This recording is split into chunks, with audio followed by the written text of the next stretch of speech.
Muy bien, Isaías capítulo 48. Hemos llegado a un capítulo que es muy importante porque es un puente, este capítulo 48, entre lo que hemos estudiado y lo que está por venir.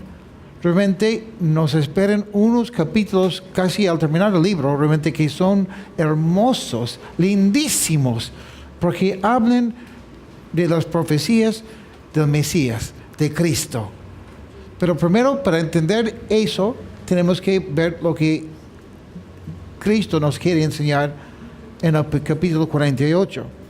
Y por eso vamos a orar primero. Señor, gracias por esta noche, gracias por tu palabra, por este capítulo que es muy importante en nuestro estudio bíblico del libro de Isaías. Claro que cada capítulo es importante, pero hay ciertos capítulos que son claves.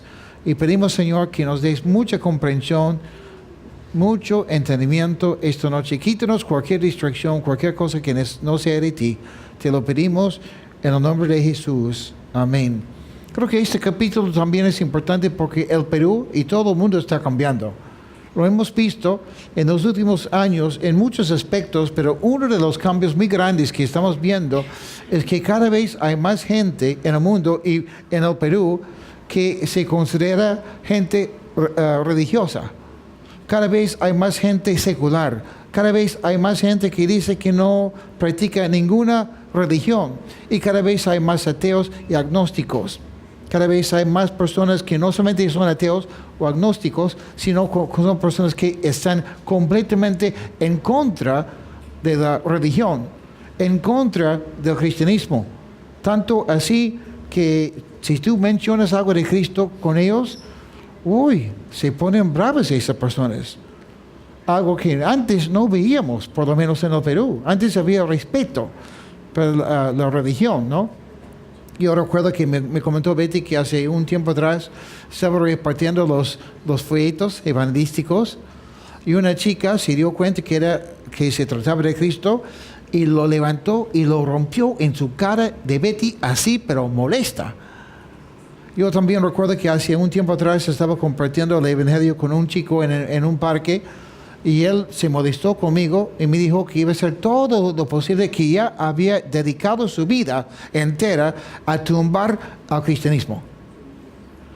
Entonces es interesante lo que estamos viendo, lo que estamos viviendo en este mundo, en nuestros tiempos. Creo que nunca en la historia del mundo hay tanta gente que no piensa que existe un Dios.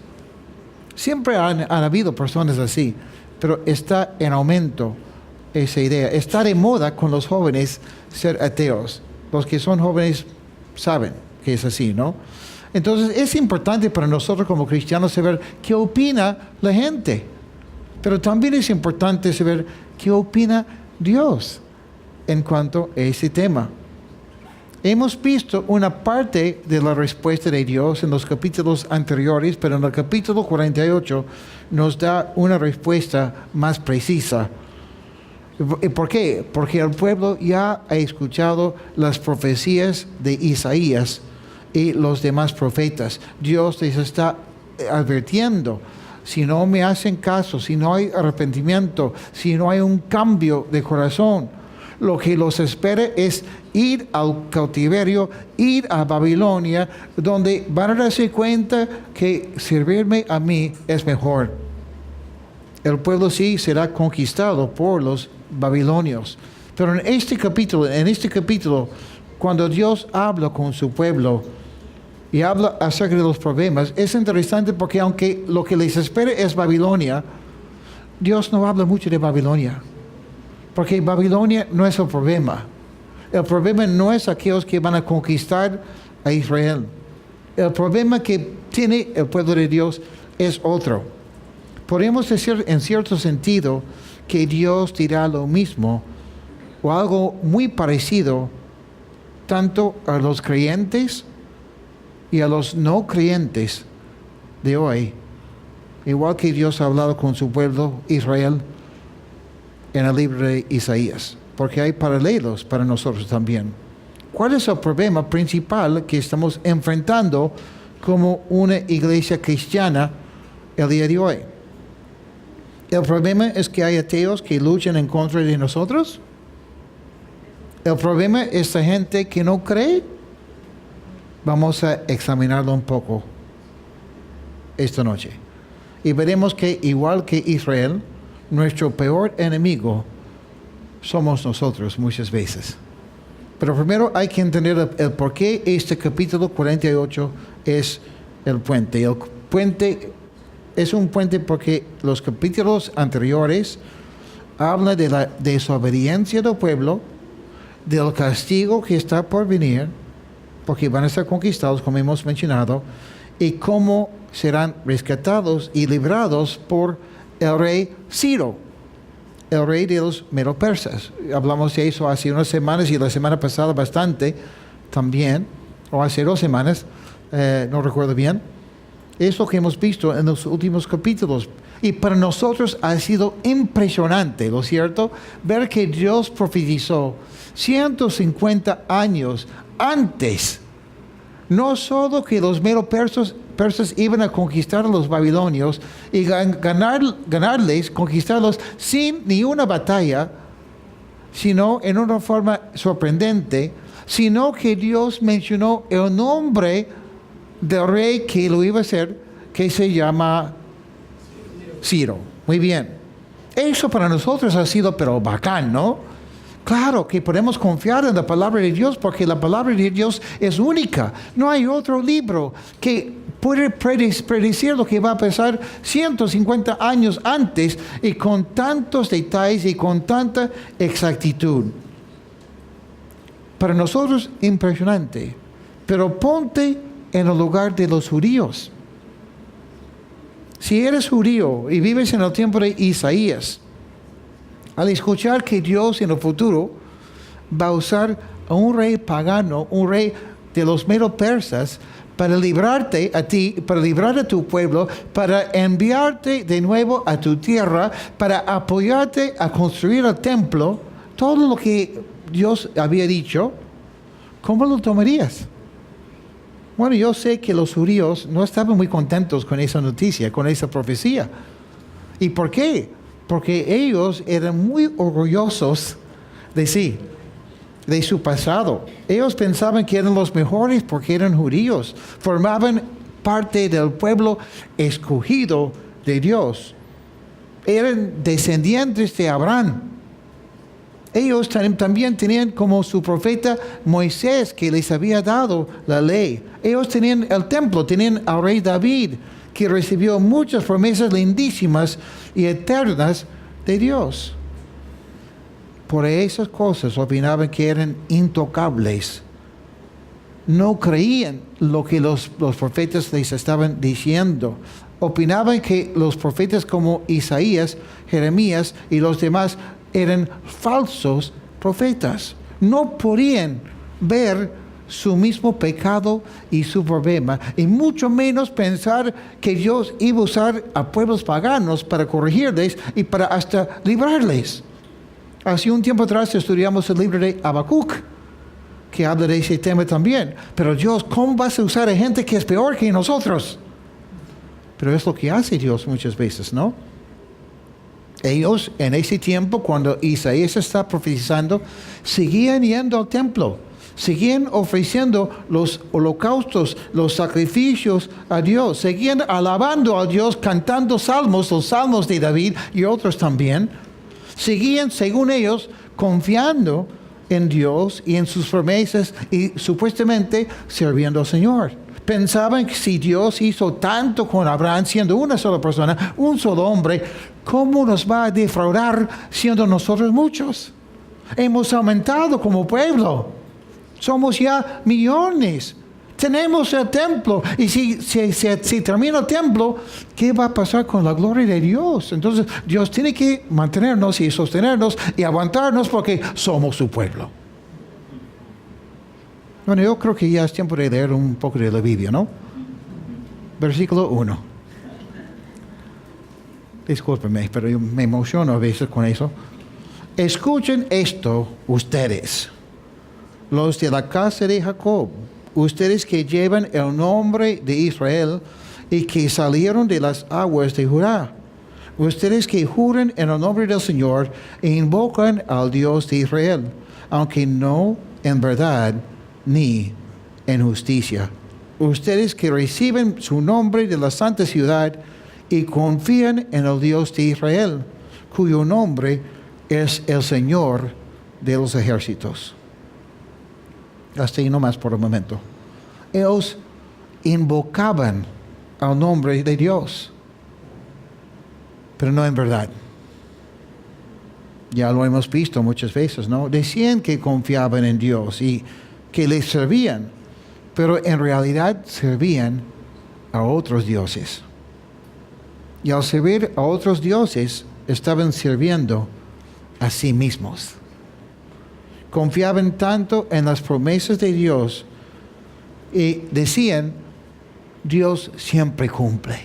Dios siempre es fiel. Pero cuando ellos prometían algo, no cumplían. O sea, servían a un Dios y confiaban en un Dios porque siempre cumplía. Cumplía con sus promesas. ¿Ellos cumplían? No. Todo lo contrario. Sus vidas no reflejaban al Dios verdadero a quien supuestamente servían. Y cuando no hay fidelidad en el pueblo, cuando abunda la mentira y la falta de rectitud, la falta de cumplir, y que esas cosas llegan a ser lo común y corriente, no podemos decir que estamos sirviendo al Señor, porque estamos sirviendo a un ídolo. A veces lo sabemos, somos conscientes de que estamos sirviendo a otros dioses, a otro Dios. Pero muchas veces lo que pasa con nosotros como cristianos, el pueblo de Dios, es que estamos sirviendo, decimos que estamos sirviendo al Dios verdadero, pero no es el Dios revelado en la Biblia. Es un Dios que hemos creado en nuestra propia mente, con nuestra propia experiencia. Vi un video hecho por una chica que antes era cantante cristiana y cantaba con su esposo, ambos supuestamente eran pastores de una iglesia, llegaron a ser muy conocidos y ahora los dos dicen que son ateos.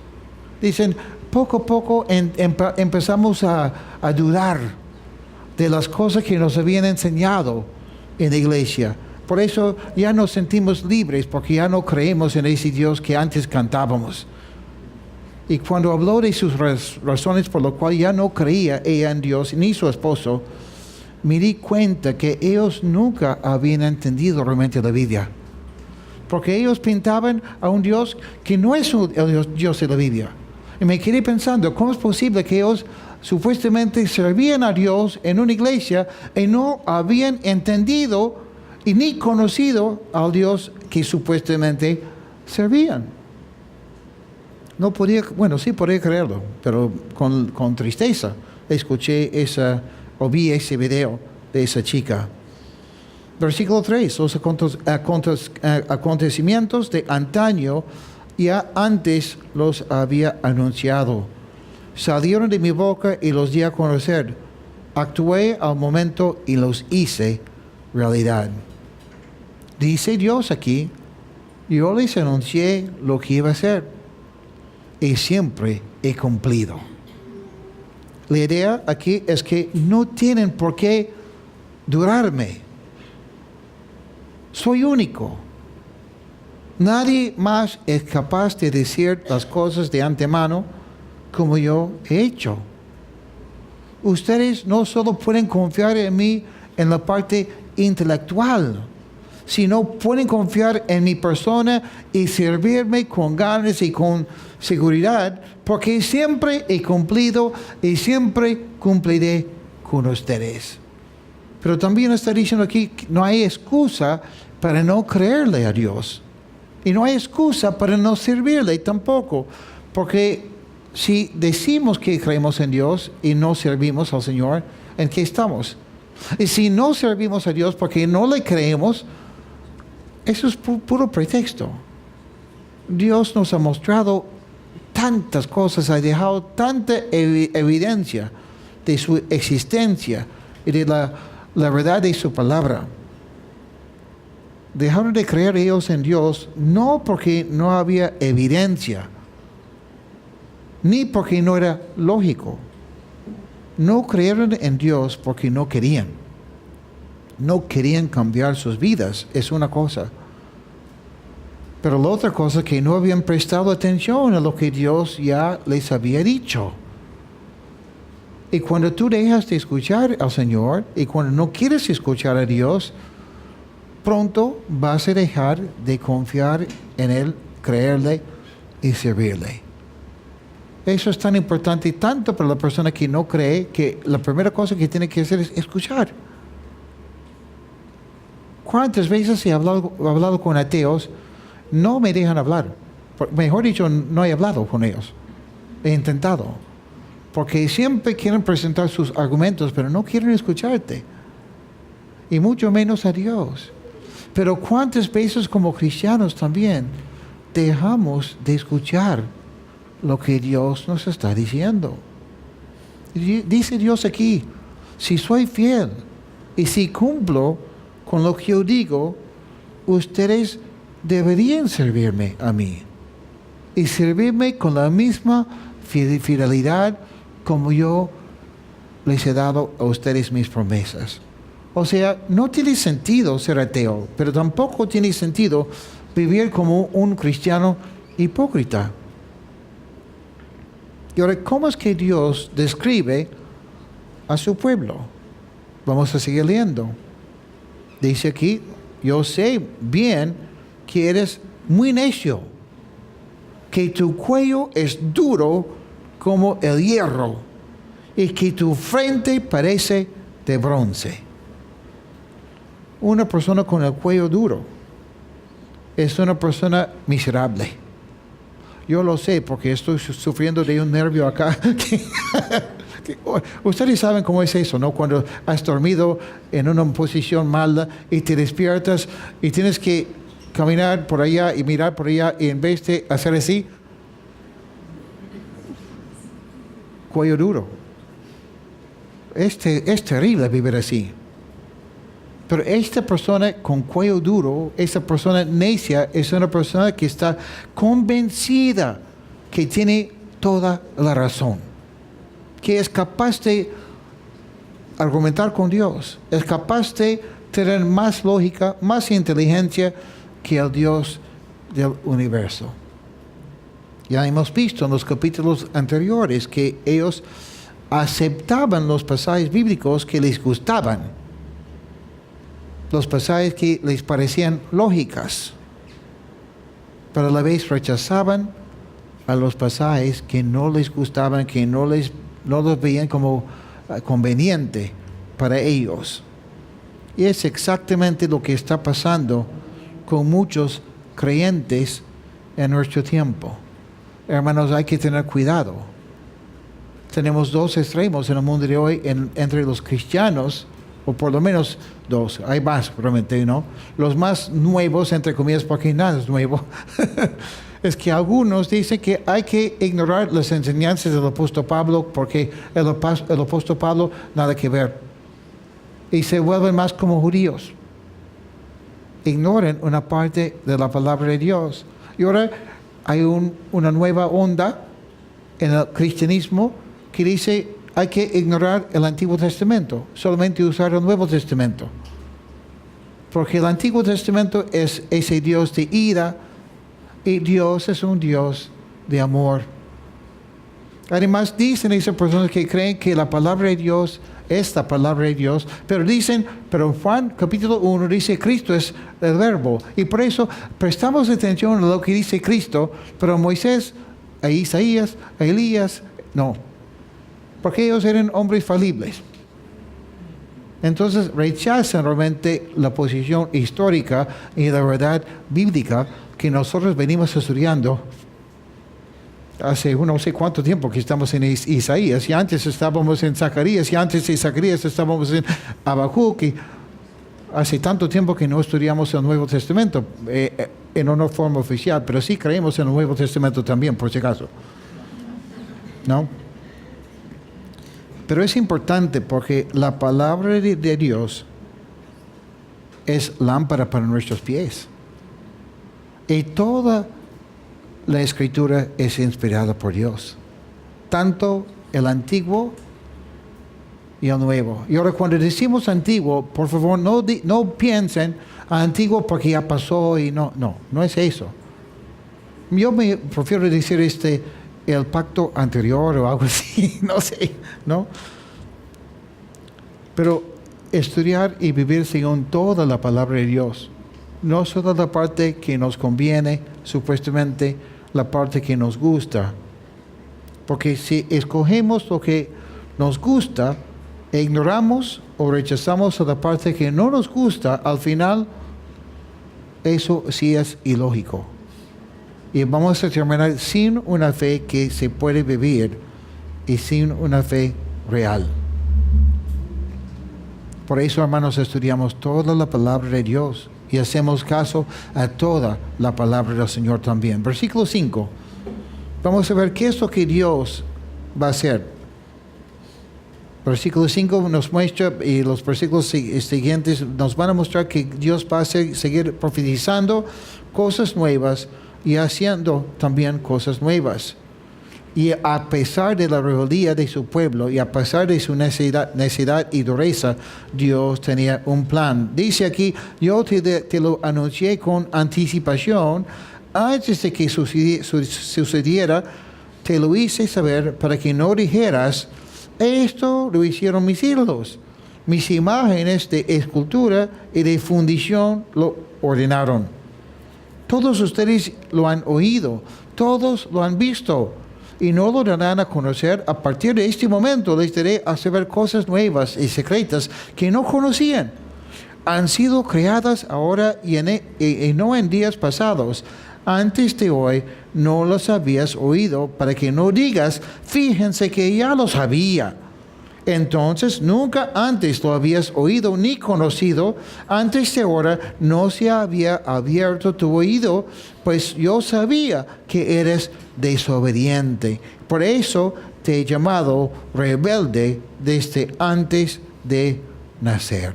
O sea, Dios está diciendo aquí, a partir de este capítulo 48, voy a enseñarles cosas nuevas que ustedes no saben. Y obvio, como ya expliqué, los siguientes capítulos se tratan de Cristo, el Mesías. Se tratan del Señor. Es lo que vamos a ver en esas profecías en los siguientes capítulos. Dios explicará que aunque Ciro, el rey de los Medo-Persas, va a ser usado por Dios, Ciro no es la respuesta. Dios enviará a un siervo que reinará para siempre. Y ese siervo quitará del pueblo cada mancha, cada rebeldía, la soberbia y la idolatría. Porque Dios mismo hará algo nuevo. Qué importante es eso para nosotros, hermanos, porque muchas veces hay que reconocer que también tenemos un corazón duro. Hay que reconocer que a veces nos falta la fe. A veces no queremos creerle, a veces la obediencia nos es imposible en nuestra propia carne. Y qué lindo que Dios, tratando con su pueblo año tras año, enviando a profeta tras profeta, aviso tras aviso, el pueblo sigue con su corazón duro, y Dios, en vez de decir, ya me rindo, ya tiro la toalla, ya me cansé de ustedes, ya. Dios dice, ok, voy a hacer lo que ustedes necesitan. Voy a enviar a un Salvador. Voy a enviar a Cristo.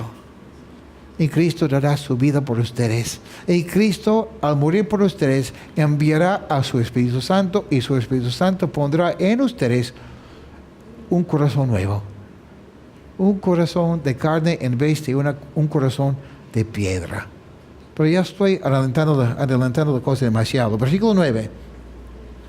Por causa de mi nombre y porque está en fuego mi alabanza, refrenaré mi enojo, me contendré para no destruirte. Bien puedes ver que te he purificado y no como a la plata. Yo te elegí en el horno de la aflicción. Lo hice por mí, por causa de mí mismo, para que mi nombre no sea profanado, pues no daré a ningún otro mi honra. Quizás en tu Biblia dice mi gloria. Hemos sido enseñados, quizás algunos aquí, que Dios hace todo lo que hace por amor nuestro. Porque Dios nos ama tanto que Él ha enviado a Cristo al mundo, que es cierto, ¿no? Pero todo ha sido por nosotros. Hemos convertido la Biblia, hemos convertido el Evangelio en algo que es centrado en el ser humano. Pero aquí vemos una doctrina bíblica que es muy importante. Lo que hace Dios lo hace por su gloria. Lo hace porque Él quiere hacerlo así. Cuando decimos que Dios hace todo lo que hace porque nos ama, esta es una verdad a medias. No es exactamente así. Dios lo hace porque quiere que su nombre sea glorificado. Y lo hace porque es correcto. A Dios, escúchame hermanos, a Dios le corresponde la gloria. A Dios le corresponde la gloria. Y Dios es justo al recibir y exigir la gloria también de nosotros. Él es el centro de todo. Yo no soy, tú tampoco, no somos el centro.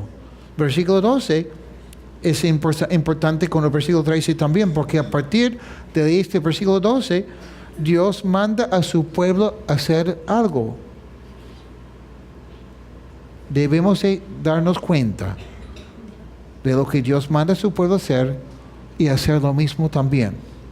Mientras leemos estos siguientes versículos, hermanos, presten atención para ver qué es lo que Dios manda a su pueblo hacer.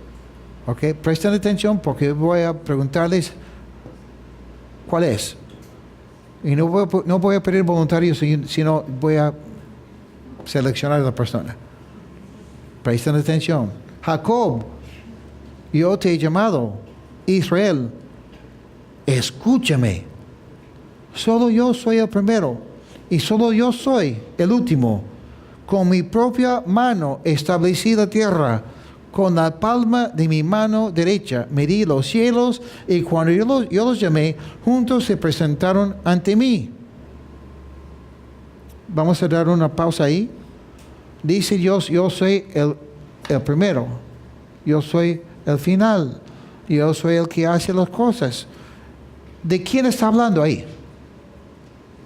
Dios habla de quién. Habla de sí mismo. De Dios, ¿no? Dios está hablando. Pero en Apocalipsis capítulo 22, versículo 13, es un pasaje que obvio que está hablando de Jesucristo. Y ahí dice Cristo, yo soy el alfa y el omega, el principio y el fin, el primero y el último. Entonces, ahí vemos la deidad de Cristo. Vemos también dos de las tres personas de la Trinidad. Yo soy el alfa y el omega. Soy único. Soy sublime. Soy el creador, el sabio, el que nunca cambia. Y nunca cambia porque no tiene por qué cambiar. Y dice que no comparte su gloria con nadie. ¿Te parece un poco egoísta, un poco loco que Dios se preocupa tanto por su gloria? Ay, ¿por qué Dios tiene que recibir la gloria siempre? Me parece que Dios tiene un problema psicológico. No, hay gente que me ha dicho algo así. Ay, tu Dios de la Biblia siempre busca su gloria. ¿Cuál es el problema de Él? Parece que tiene un problema, que se siente inferior, porque por eso la gente siempre tiene que estar alabándole. Hay personas que me han dicho así.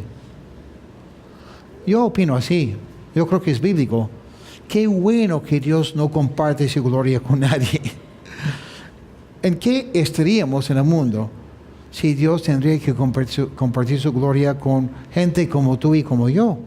Es más, Satanás quiso compartir la gloria de Dios y hemos visto cómo terminó todo eso.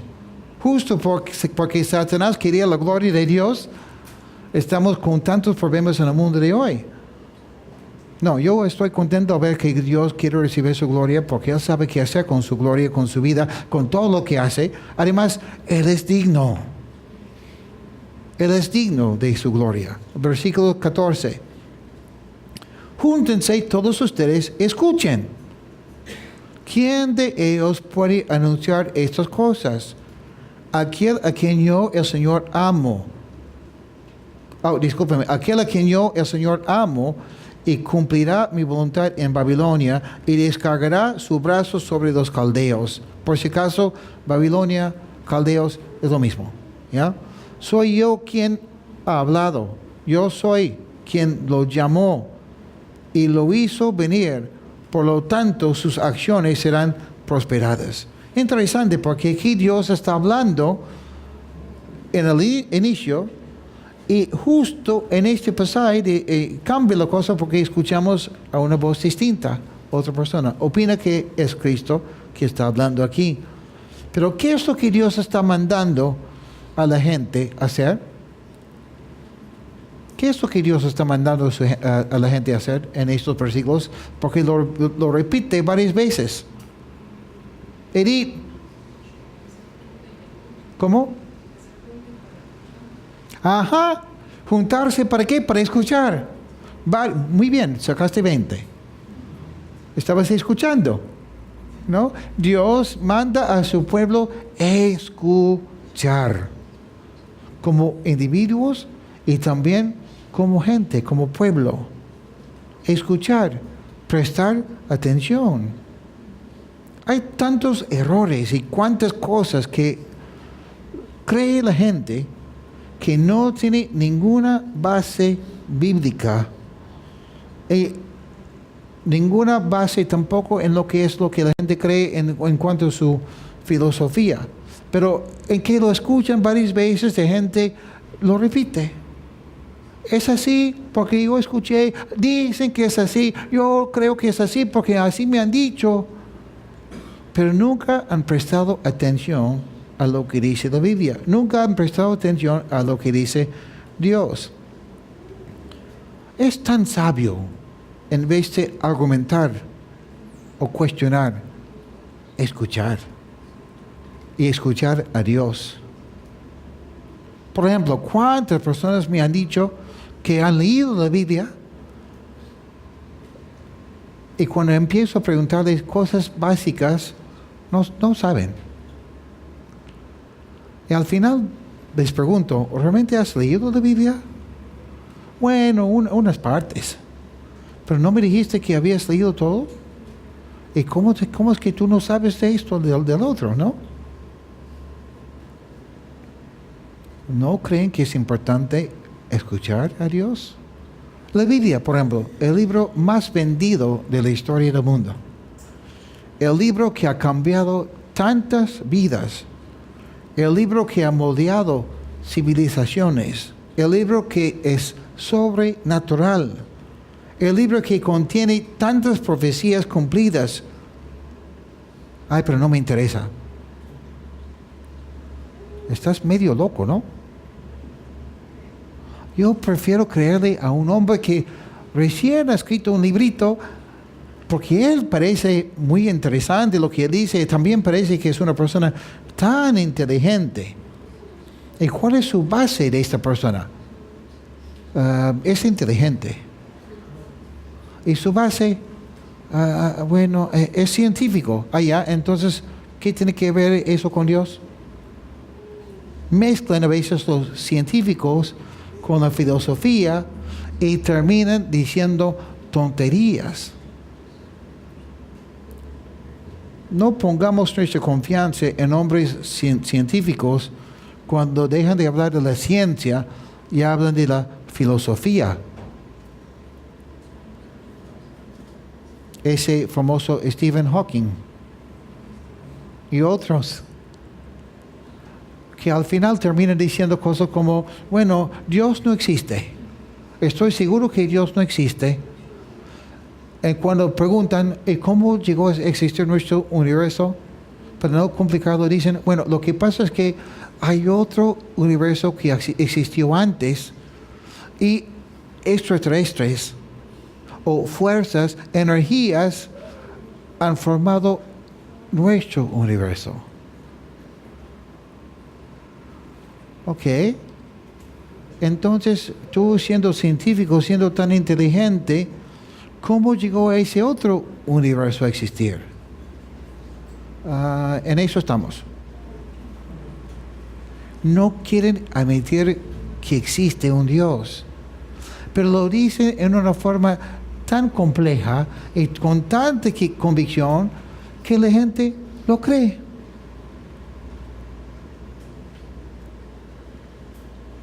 Qué triste. Hermanos, no tenemos por qué sentirnos avergonzados si creemos en el Dios de la Biblia. Y sabe que cada vez que hay más ciencia, la ciencia pura señala hacia Dios. No va a decir nada jamás en contra de la palabra de Dios.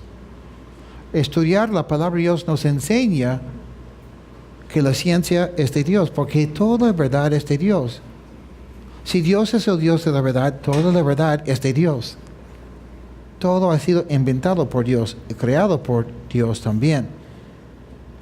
Pero qué triste lo que vemos aquí, terminando esta parte, dice, soy yo quien ha hablado, soy yo quien lo llamó y lo hizo venir. Por lo tanto, sus acciones serán prosperadas.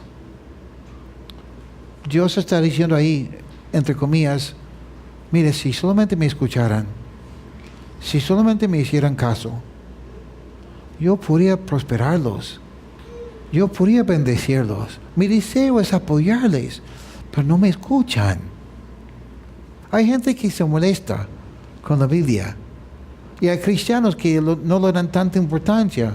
No entiendo eso. Si la Biblia nos enseña tantas cosas que ordenan nuestras vidas, cosas para nuestro bien, cosas para enseñarnos, Dios quiere prosperarnos. Vale la pena escuchar a Dios. No solamente en cuanto a la filosofía, o sea, cómo tenemos que pensar. Yo creo que una cosa que hemos visto las últimas semanas y los últimos meses es importante aprender poco a poco a pensar como cristianos.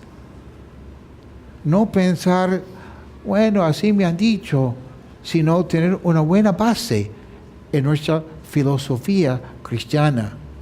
Pero no solamente eso, sino cómo tomar las decisiones adecuadas en la vida diaria. Tan importante es eso, escuchar la voz de Dios. Versículo 16. Acérquense a mí y escuchen esto. Otra vez, escuchen. Desde un principio no he hablado en secreto. Yo estaba ahí desde que esto se hizo realidad. Y ahora el Señor y su Espíritu me han enviado. Así dice el Señor tu Redentor, el Santo de Israel.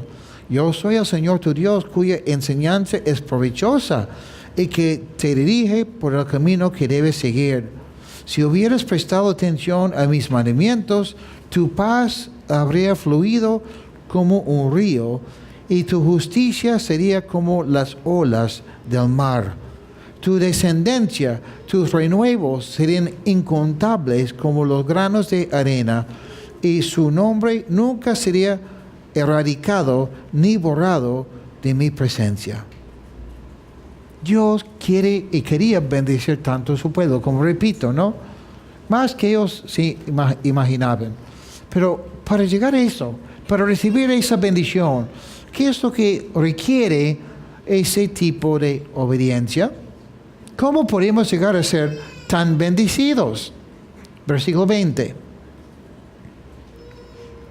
Mira, Dios está hablando a su pueblo que ellos están en Israel todavía, no están en cautiverio. Pero Dios otra vez profetiza aquí y dice, salgan de Babilonia, huyan de entre los caldeos, anuncien esto con voces de alegría, denlo a conocer, difúndanlo hasta los últimos rincones de la tierra. Digan que el Señor ha redimido a Jacob su siervo. Ellos no tuvieron sed cuando Él los llevó a través del desierto, cuando hizo que brotara para ellos agua de la piedra, cuando hendió la peña y las aguas fluyeron. El Señor ha dicho, no hay paz para los malvados. Mira, llegó el momento, iba a llegar el momento, mejor dicho, cuando después de 70 años en cautiverio, viviendo en Babilonia, Dios iba a librar a su pueblo, enviarles de nuevo a su tierra, construir el templo de nuevo. Pero en esos 70 años, estando en Babilonia, ¿qué iba a pasar con su pueblo? Iban a tener mucho éxito, estando en cautiverio.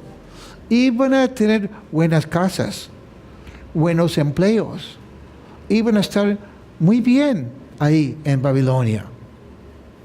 Y lamentablemente cuando el pueblo es librado por Ciro, y Dios le dice a Ciro, hay que enviarles a mis personas, a mi pueblo, hay que enviarle a su tierra, y Ciro hace caso al Señor. Ok, todos aquellos que son judíos que quieren salir, que salgan. Es más, voy a enviar tropas para protegerles, voy a darles plata para que construyan su templo, van a ser exonerados de los impuestos cuando están construyendo el templo y todo eso.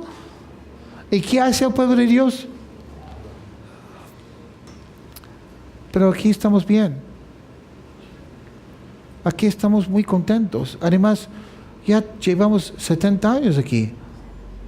Ya es nuestro lugar. Mejor nos quedamos aquí. Y pocos, relativamente hablando, volvieron a su tierra. La mayoría se quedó en Babilonia. Eso es muy triste. Pero ¿cuántas veces nosotros como cristianos también queremos la bendición de Dios, pero queremos conseguirlo viviendo todavía en Babilonia? Queremos seguir las costumbres del mundo y recibir las bendiciones de Dios a la vez. Y hermanos, eso nunca va a funcionar. No podemos tener un pie en Babilonia, que por si acaso es el sistema mundial de la religión apóstata. En Babilonia nacen las religiones que están en contra de Dios. Las filosofías que van en contra de Dios también nacen ahí en Babilonia. Pero el pueblo se acostumbró tanto a vivir así. Y Dios dice, si ustedes quieren mi bendición, van a tener que salir de Babilonia. Claro que en el pueblo de Dios se trata de algo físico, una mudanza física, alistar maletas, subir a burro y viajar. Obvio que en nuestro caso no se trata necesariamente de mudarnos físicamente, sino es un cambio de mentalidad. Y con ese cambio de mentalidad también es un cambio de vida. Es otro estilo de vida. Es buscar primeramente el reino de Dios y su justicia. Es aprender a confiar en el Señor. Tener a Dios primero en todas las cosas que hacemos. Cambiar nuestra mentalidad por completo. Cambiar también nuestra identidad. Porque los judíos están en Babilonia, sí sabían que eran judíos, pero se sentían más babilonios. Y cuando tú te identificas más con el mundo que con Cristo, ahí está el problema. Y dice el Señor aquí, no hay paz para los malvados. Muy bien, es lo que hemos estudiado esta noche. Pero vamos a seguir estudiando, por si acaso, porque tengo preguntas que opino yo, vamos a ver, que son muy interesantes, que vamos a hablar en grupos pequeños. Póngase de pie, por favor, y vamos a orar, y después formar grupos de 3 o 4 personas. Vamos a poner las preguntas en la pantalla, para que podamos conversar entre nosotros de esas cosas, y después repasarlos en grupo grande, o sea, con todos. Señor, gracias porque en este capítulo 48 vemos un puente entre lo que tú estabas llamando a tu pueblo a hacer y lo que tú ibas a hacer con la llegada de Cristo. Y muchas veces, Señor, somos así también como tu pueblo, que sabemos que tú nos amas, sabemos que tú has dado tu vida por nosotros, pero no hemos llegado a esos siguientes capítulos de nuestras vidas porque nunca te hemos entregado a ti nuestras vidas por completo. Pido por aquella persona que ha venido aquí esta noche, que ha escuchado de ti, tiene algún interés en ti, por eso ha venido. Está buscando quizás algo diferente en su vida, pero nunca ha tomado ese paso de fe. Pido para que esa persona o esas personas puedan conocerte, Señor. Si tú estás aquí esta noche y has venido por primera vez, segunda vez, no sé, y tú sabes que tú necesitas de Cristo en tu vida, y tú sabes que algo en tu vida está mal porque no le has hecho caso al Señor, a Dios, tú podrías orar conmigo esta noche y decir: Cristo, quiero que tú te glorifiques en mi vida.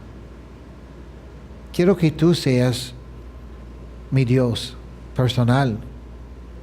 Perdóname, Señor, por mis pecados. Límpiame, Señor, de mí mismo. Cámbiame, Cristo. Gracias porque tú moriste en la cruz por mí. Te recibo como mi Señor y Salvador y quiero conocerte cada día más. Si tú has orado algo así conmigo, te invitaría a decírmelo antes de salir de aquí esta noche. No porque eso te hace miembro de nuestra iglesia ni nada así, sino así voy a saber cómo orar por ti. Nada más. Y es bueno para ti confesarlo, admitirlo delante de una persona para que también cobres un poco de ánimo en la decisión que has tomado. Muy bien. Gracias, Señor. Gracias por lo que vamos a estudiar en estos minutos en grupos pequeños. Mi parte aquí como profesor, por decirlo así, se ha terminado prácticamente, pero ahora dependemos de tu Espíritu Santo y queremos que tú nos sigas ministrando en grupos pequeños. Te lo pedimos en el nombre de Jesús. Amén.